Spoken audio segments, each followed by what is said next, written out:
Good morning. നമ്മൾ കർത്താവിൻ്റെ അപ്രൂവലിനെ കുറിച്ചാണ് കേട്ടുകൊണ്ടിരിക്കുന്നത്. കർത്താവിൻ്റെ അപ്രൂവലാണ് നമുക്ക് ഏറ്റവും ആവശ്യം. അംഗീകാരം മാത്രം പോരാ, ഇല്ല, ആക്സെപ്റ്റൻസ് മാത്രം പോരാ, അപ്രൂവലും. നമ്മൾ റോമൻസ് 12:1 വായിച്ചത്. റോമൻസ് ചാപ്റ്റർ 12:1 ആണ്. ഇനി 2 വായിക്കാം. അപ്പോൾ നമ്മുടെ യഥാർത്ഥമായ ആരാധന എന്ന് പറയുന്നത് നമ്മുടെ ജീവിതം തന്നെ ആയിരിക്കണം. 2 പറയാണ്, നിങ്ങൾ ഈ ലോകത്തിന് അനുരൂപരാകരുത്. Do not be conformed to this world. കാരണം ഈ ലോകത്തിൻ്റെ പാറ്റേൺ നമുക്കറിയാം. നമ്മളിപ്പോൾ ഈ ലോകത്തിൻ്റെയാണോ? No, we belong to the kingdom of God. നമ്മൾ ദൈവരാജ്യത്തിലെ പ്രജകൾ, ലോകരാജ്യത്തിലെ പ്രജകളല്ല. അപ്പോൾ ദൈവരാജ്യത്തിലെ പ്രജകളും ലോകരാജ്യത്തിലെ പ്രജകളും തമ്മിൽ വലിയൊരു വ്യത്യാസമുണ്ട്. രണ്ടുപേരുടെ ലക്ഷ്യം രണ്ടാണ്. ലോകരാജ്യത്തിലെ പ്രജകളുടെ ലക്ഷ്യം ഈ ലോകവും അതിൻ്റെ ഉയർച്ചയും അതിൻ്റെ മാന്യതയും ഇവിടെ എന്തൊക്കെ വിട്ടുപിടിക്കാം. ദൈവരാജ്യത്തിൻ്റെ പ്രജകളുടെ ആഗ്രഹം എൻ്റെ രാജാവിനെ എങ്ങനെ പ്രസാദിപ്പിക്കാം, ദൈവരാജ്യത്തിൽ ഏതാണ് ഇമ്പോർട്ടൻ്റ് ആയിട്ടുള്ളത്, വാല്യുബിൾ ആയിട്ടുള്ളത്, എൻ്റെ രാജാവ് അല്ലെ എൻ്റെ പിതാവ് എന്താണ് എന്നെക്കുറിച്ച് ആഗ്രഹിക്കുന്നത്. പിതാവിൻ്റെ പ്രയോറിറ്റീസ് ടോട്ടലി ഡിഫറൻ്റ് ആണ് കേട്ടോ. അതുകൊണ്ടാണ് വചനം പറയുന്നത്, ആദ്യമേ അവൻ്റെ രാജ്യനീതി അന്വേഷിക്കുക, ദൈവരാജ്യം അന്വേഷിക്കുക. ദൈവരാജ്യം എന്ന് പറയുന്നത് എന്താ? ദൈവരാജ്യം എന്ന് പറയുന്നത് നീതിയും സമാധാനവും പരിശുദ്ധാത്മാവുള്ള സന്തോഷവും. ഇതിനായിരിക്കണം പ്രയോറിറ്റി. നമ്മുടെ ജീവിതത്തിൽ ഇതുണ്ടോ?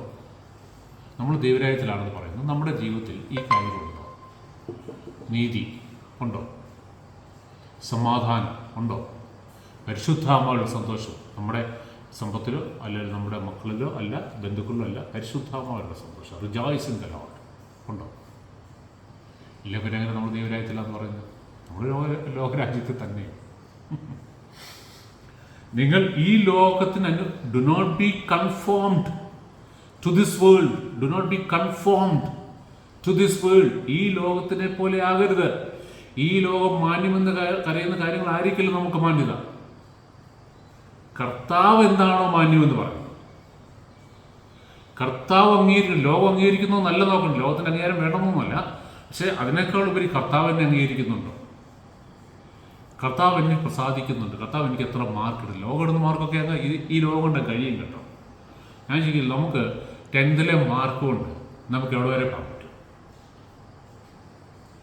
10th മാർക്ക് കൊണ്ട് നമുക്ക് +1 വരെ പോകാൻ പറ്റുമോ? അതുകൊണ്ട് നമുക്ക് IAS പോകാൻ പറ്റും, അല്ലെ മെഡിസിന് നമുക്ക് പോകാൻ പറ്റും. അത് ആ ഒരു തൽക്കാലം 11th അഡ്മിഷൻ കിട്ടാൻ വേണ്ടിയിട്ട് മാത്രം. എന്ന് പറഞ്ഞാൽ ഈ ലോകത്തിൻ്റെ അംഗീകാരം ഈ ലോകത്തിൽ മാത്രമേ ഉള്ളൂ. അത് കുറച്ച് വർഷത്തെ. പക്ഷെ ദൈവത്തിൻ്റെ അംഗീകാരം അങ്ങനെയല്ല. ദാറ്റ് ഈസ് ഫോർ ഇറ്റേണൽ, നിത്യതയിലോ. അതുകൊണ്ട് പറഞ്ഞു, നിങ്ങൾ ഈ ലോകത്തിന് അനുരൂപരായി കഴിഞ്ഞുള്ള പ്രശ്നം നമുക്ക് ദൈവത്തിൻ്റെ ഹിതം പിടികിട്ടത്തില്ല. കാരണം നമ്മുടെ പ്രയോറിറ്റീസ് മാറി. നമ്മുടെ മൈൻഡ് എപ്പോഴും ഇതിനകത്ത് ഇങ്ങനെ ഒക്യുപ്പൈഡാണ്, ഭയങ്കരമായിട്ട് എൻറ്റാങ്കിൾഡാണ്. ചില ആൾക്കാർക്കാണ് അപ്പോൾ ജോലി അല്ലെങ്കിൽ അവരുടെ ഉത്തരവാദിത്തങ്ങളും അവരതിലങ്ങ് കിടന്നങ്ങ് കെട്ടിയങ്ങ് മറിയും. എന്തിനറിയോ? അവരെ ഏൽപ്പിച്ച ഉത്തരവാദിത്വം ഏറ്റവും ഭംഗിയായിട്ട് കൊണ്ടുപോകാൻ പറ്റണം. അവരുടെ സീനിയേഴ്സിൻ്റെ അപ്രീസിയേഷൻ ഉണ്ടാകണം. ഇതുവരെ ഇങ്ങനെ ഒരു കാര്യം നടന്നിട്ടില്ല, ഞങ്ങളുടെ കാലത്ത് കൂടെ ഇന്ന കാര്യങ്ങൾ അവിടെ നടത്തിയെന്ന് പറയാം. നല്ലതാണ്. പക്ഷെ അന്നേരം നമ്മൾ കോംപ്രമൈസ് ചെയ്യുന്ന അല്ലെങ്കിൽ വിട്ടുകളയുന്ന ഒരു കാര്യമാണ് കർത്താവിൻ്റെ അംഗീകാരം. കാരണം സമയമില്ല. പിന്നെ പല ആൾക്കാരും അന്നേരം ചെയ്യുന്ന കാര്യം എന്താ പറയുക? ഇതും കർത്താവ് ഏൽപ്പിച്ചതല്ലേ? കർത്താവിനേക്കാൾ ഉപരി സ്ഥാനം കൊടുക്കാണ്ട് കർത്താവ് ഒന്നും ഏൽപ്പിക്കത്തില്ല കേട്ടോ, ഓർത്തോളം. ഏതെങ്കിലും ഭർത്താക്കന്മാർക്ക് ഇഷ്ടമുണ്ടോ ഭാര്യ ഭർത്താവിനേക്കാൾ കൂടുതൽ മറ്റൊരു പുരുഷന് ഇമ്പോർട്ടൻസ് കൊടുക്കുന്നത്? അതിപ്പം നമ്മുടെ ഏറ്റവും അല്ലെങ്കിൽ ഒരു മാനേജറാകട്ടെ, അല്ലെങ്കിൽ നമ്മുടെ എല്ലാ കാര്യവും ചെയ്യുന്ന നമ്മുടെ ഒരു കാര്യസ്ഥനാകട്ടെ, ആരെങ്കിലും അവരെല്ലാം നമുക്ക് താഴെ. അപ്പോൾ നമ്മൾ ചില ഉത്തരവാദിത്വങ്ങൾ ചെയ്യാനായിട്ട് ആ മാനേജരെ അല്ലെ വൈഫിനെ കൂടെ ഏൽപ്പിക്കും. കുറച്ച് കഴിയുമ്പോൾ വൈഫ് എപ്പോഴും മാനേജറുടെ കൂടെ സംസാരവും അല്ലെങ്കിൽ യാത്രകളും എല്ലാം മാനേജറും ഭർത്താവിൻ്റെ കൂടെ സമ്മതിക്കും. അപ്പോൾ എൻ്റെ ഭാര്യ ഏൽപ്പിച്ച ഉത്തരവാദിത്വത്തിന് വേണ്ടി എന്തും ചെയ്യും. അങ്ങനെ എന്തും ചെയ്യണ്ട. ഭർത്താവ് ഉത്തരവാദിത്വം അങ്ങനെ നീ ഇപ്പം എന്തും ചെയ്യണ്ട, തൽക്കാലം ജോലിയൊക്കെ രാജിവെച്ചോളാം, അറിയില്ലേ? അപ്പം ചുമ്മാതെ നമ്മളെ തന്നെ തൃപ്തിപ്പെടുത്താനും നമ്മുടെ എല്ലാ ഇഷ്ടങ്ങൾക്കും കർത്താവിൻ്റെ നാമം എടുത്ത് ഉപയോഗിക്കല്ലേ. അതാ കർത്താവ് എൻ്റെ നാമം വൃഥാ പ്രയോഗിക്കലെന്ന് പറഞ്ഞിട്ട് കാര്യമില്ല.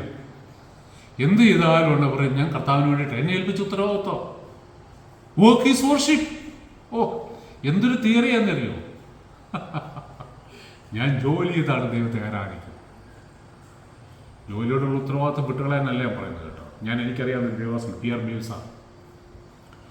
ബേവ് സാർ നേവിയിൽ ഒരു ഓഫീസറായി. അദ്ദേഹം ഒരു സമയത്ത് പറയുന്നത് അദ്ദേഹത്തിൻ്റെ കീഴിൽ 2500 പേരാണ് വർക്ക് ചെയ്യുന്നത്. അദ്ദേഹം പറഞ്ഞു, നിങ്ങൾ ഓഫീസിൽ വന്നത് ഞാൻ ദൈവവേല ചെയ്യുന്നു എന്നുള്ളതിൻ്റെ ആ എക്സ്ക്യൂസിൽ എൻ്റെ ഒരൊറ്റ ഫയൽ പെൻഡിങ് ആണെന്ന്. അപ്പോൾ അദ്ദേഹം എന്താ ചെയ്യുന്നത്? അദ്ദേഹം എക്സ്ട്രാ ടൈം വർക്ക് ചെയ്യുക. അന്ന് അത്രയും ഉത്തരവാദിത്തോടെ ഇരിക്കുമ്പോഴാണ് അദ്ദേഹം ആഴ്ചയിൽ എല്ലാ മാസവും ഒരു ദിവസം റാന്നി വരും, അടുത്ത ആഴ്ചയിൽ ചെങ്കോട്ടയിൽ പോവും, അടുത്ത ആഴ്ച വേറെ ട്രിവാൻഡ്രത്ത് പോവും. ഇത്രയും യാത്ര ചെയ്ത് ഒരു പൈസ പോലും എങ്ങൊന്നും മേടിക്കാതെ സ്വന്തം കയ്യിൽ നിന്ന് പൈസ മുടക്കി അവിടെ കിട്ടുന്ന സ്വത്രവാഴ്ച അവിടെ തന്നെ ഏൽപ്പിച്ച് ഇത്രയും തീക്ഷ്ണതയോടെ ജോലി ചെയ്തുകൊണ്ടിരുന്നു. അദ്ദേഹം പറഞ്ഞു, എനിക്ക് എന്ന് ഇത് രണ്ടും കൂടെ ഒന്നിച്ച് കൊണ്ടുപോകാൻ പറ്റാതെ വരുന്നു അന്ന് ഞാൻ ജോലി റിസൈൻ ചെയ്യും. അങ്ങനെ തന്നെ അദ്ദേഹം ചെയ്യും. അല്ലാതെ ഞാൻ സുവിശേഷനാണെന്ന് പറഞ്ഞുകൊണ്ട് എൻ്റെ ഫയലെല്ലാം കൂടെ മേശപ്പുറത്ത് കെട്ടിക്കിടക്കാനോ, അല്ലെ ഞാൻ നേവിയിൽ ഒരു ഉത്തരവാദിത്തപ്പെട്ട ഉദ്യോഗസ്ഥനാണെന്ന് പറഞ്ഞുകൊണ്ട് ദൈവവേല അവിടെ നിൽക്കട്ടെന്നോ ഒന്നും പറഞ്ഞില്ല. നന്നായിട്ട് കർത്താവിന് കൊടുക്കേണ്ടത് കർത്താവിനും സീസറിന് കൊടുക്കേണ്ടത് സീസറിനും കൊടുത്ത് ബാലൻസ് ചെയ്ത് പരിശുദ്ധാത്മാവിൻ്റെ സഹായത്തോടെ ഭംഗിയായിരിക്കും. എന്നെ കേൾക്കുന്ന ആർക്കെങ്കിലും ഇങ്ങനെ ഒരു സാഹചര്യം കടന്നു പോകണം, പ്രത്യേകം ശ്രദ്ധിച്ചോണം. ഓരോ എക്സ്ക്യൂസ് പറയാനില്ല. കർത്താവിൻ്റെ മുമ്പിൽ നിൽക്കുമ്പോൾ കർത്താവിനോട് നമുക്ക് മറ്റുള്ളവരുടെ കണ്ണിൽ പൊടിയിടാം. അല്ല ദേവാസം ചോദിക്കും, അത് ബ്രദറെ ആഴ്ചയിൽ ഒരു ദിവസമായിട്ട് കിട്ടുന്നത്, അല്ലെങ്കിൽ ഞങ്ങൾക്ക് ഇത്രയും ജോലി കിടക്കുക, അതിൻ്റെ ഇടയ്ക്ക് എങ്ങനെയാണ് പറ്റുന്നത്? ദേവാസം പാവം എന്നാ പറയാം, അവർ തന്നിട്ട് വേണം ദേവാസിൻ്റെ കാര്യങ്ങൾ നടക്കാൻ. അവരെ പടത്താൻ പറ്റുമോ? അങ്ങനെ ഒത്തിരി പേരുണ്ട് കേട്ടോ. ഒരു ഗതിയില്ലാതെ അല്ലെങ്കിൽ പറയാൻ പറ്റാത്തത് കൊണ്ട് സ്വയം അടക്കി പിടിച്ചു കിടക്കുന്ന ഒത്തിരി ദേവാസന്മാർ. അതുകൊണ്ടാണ് പലപ്പോഴും ശ്രേഷ്ഠായ പൗലോസ് പറയുന്നത് സ്വന്തം കൈകൊണ്ട് അധ്വാനിക്കുക. അപ്പോൾ പിന്നെ ഇങ്ങനെ ആരും പേടിച്ചിരിക്കേണ്ട ആവശ്യമില്ല. അങ്ങനെ പേടിച്ച് നിൽക്കേണ്ടാത്തവർ നല്ല ഭംഗിയായിട്ട് മുഖത്ത് നോക്കിയ കാര്യം പറയും കേട്ടോ. അന്നേരം വേദനിച്ചിട്ടൊന്നും കാര്യമില്ല. കാരണം ആരുടെയും പൈസയുടെ അടിമകളല്ല അവർ. ആർക്കും വിലയ്ക്ക് വാങ്ങാൻ പറ്റാത്ത ദേവാസന്മാർ ഇന്നുമുണ്ട് ലോകത്തിൽ. ഒരു പൈസയ്ക്കോ ഒരു പദവിക്കോ ഒന്നിനും ഇൻഫ്ലുവൻസ് ചെയ്യാൻ വയ്യാത്ത നല്ല ഒന്നാം തരം ദേവാസന്മാർ, കർത്താവിന് ഒന്നാം സ്ഥാനം കൊടുക്കുന്ന സാക്വൻ ബ്രദർ അങ്ങനത്തെ ഒരാളാണ്. ഞാൻ ഒത്തിരി ബഹുമാനിക്കുന്ന ഒരു വ്യക്തിയാണ്, ഒരു ദേവാസന. ഒരു മനുഷ്യൻ്റെ ഇൻഫ്ലുവൻസിലോ ഒരു ഗിഫ്റ്റിലോ ഒന്നിലും വീഴാതെ കർത്താവ് എന്തേൽപ്പിച്ചോ അത് അങ്ങനെ ചെയ്യാം. എൻ്റെ ഏറ്റവും വലിയ ആഗ്രഹം അതുപോലെ ശുശ്രൂഷകരാണ്. പ്രാർത്ഥിക്കുന്നു, കർത്താവ് സഹായിക്കുന്നു, വിശ്വസിക്കുന്നു. കർത്താവ് അനുഗ്രഹിക്കട്ടെ.